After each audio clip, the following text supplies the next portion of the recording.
लोगों को समझाया जाता है कि एक दूसरे से मिलजुल कर रहना चाहिए, लोगों की मदद करनी चाहिए, किसी से लड़ना झगड़ना नहीं चाहिए। अगर आप बस में सफ़र कर रहे हैं तो कोई खड़े बुजुर्ग हो, वृद्ध महिला हो तो उनको पहले सीट देना चाहिए। समाज में बोलने का तौर तरीका सिखाया जाता है, व्यवहार से रहने का तरीका सिखाया जाता है, लेकिन कभी हम सोचते हैं कि नहीं, ये किस बात पे डिपेंड करता है कि मनुष्य की प्रकृति क्या है। कभी आपने सोचा है कि नहीं, मनुष्य की असली प्रकृति क्या है? वह ऐसा कब करेगा? जब मनुष्य खुश होता है तो उसे फिर समाज में रहने और बोलने का तौर तरीका और कहीं झगड़ा करने का तरीका नहीं सिखाना चाहिए। लोगों को सिखाया जाता है कि गुस्सा नहीं करना चाहिए। बुजुर्ग लोग समझाते हैं कि नहीं, गुस्सा नहीं करनी चाहिए। कभी आपने सोचा है कि मनुष्य की प्रकृति क्या है? वास्तविकता में मनुष्य की असली प्रकृति क्या है?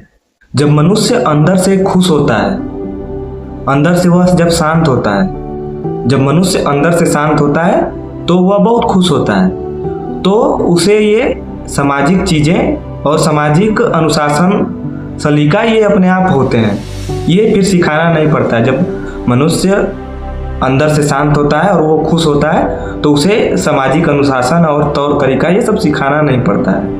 अगर मनुष्य अंदर से खुश है तो वह गुस्सा नहीं करेगा। आपने अनुभव जरूर कभी न कभी किया होगा। अगर आप सोचेंगे तो आपको जरूर समझ में आएगा कि नहीं, ऐसी बात है। किसी दिन अगर आप खुश हैं और आपके घर के सामने कोई गाड़ी खड़ी कर दे तो आप कहेंगे कोई बात नहीं। अगर आप खुश हैं तो, अगर आप खुश हैं, अगर आपकी पत्नी धर्मपत्नी कह देगी हमें नई साड़ी चाहिए तो आप बोल देंगे ठीक है मैं दिला दूंगा, कोई बात नहीं। अगर आप अंदर से खुश हैं, अगर आपका दोस्त आपसे आपका बाइक मांगता है तो आप कहेंगे ठीक है ले जाओ, कोई बात नहीं, आप दे देंगे खुशी खुशी। खुश है तब। यही मनुष्य की प्रकृति होती है।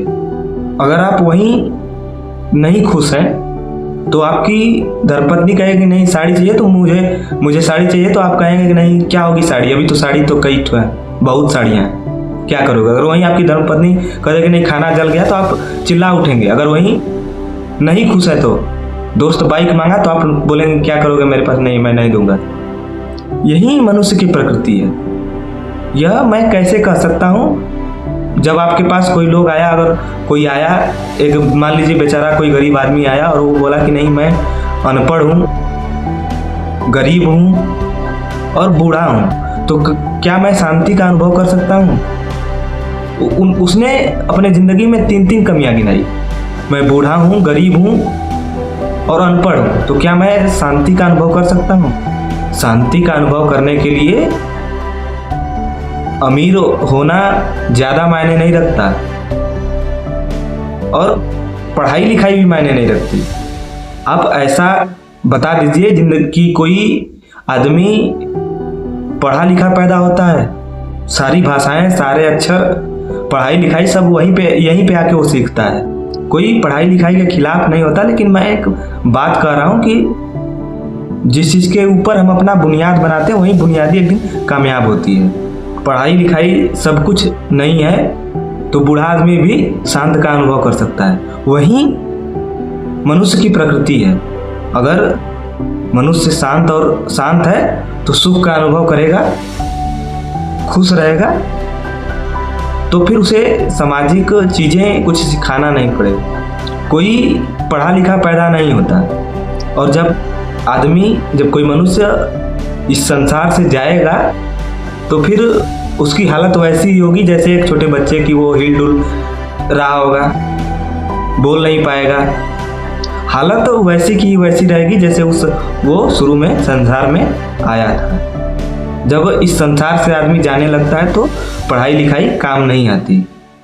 कबीरदास का एक भजन है, हंसा निकल गया पिंजरे से, हंसा निकल गया पिंजरे से, पड़ी रही तस्वीर।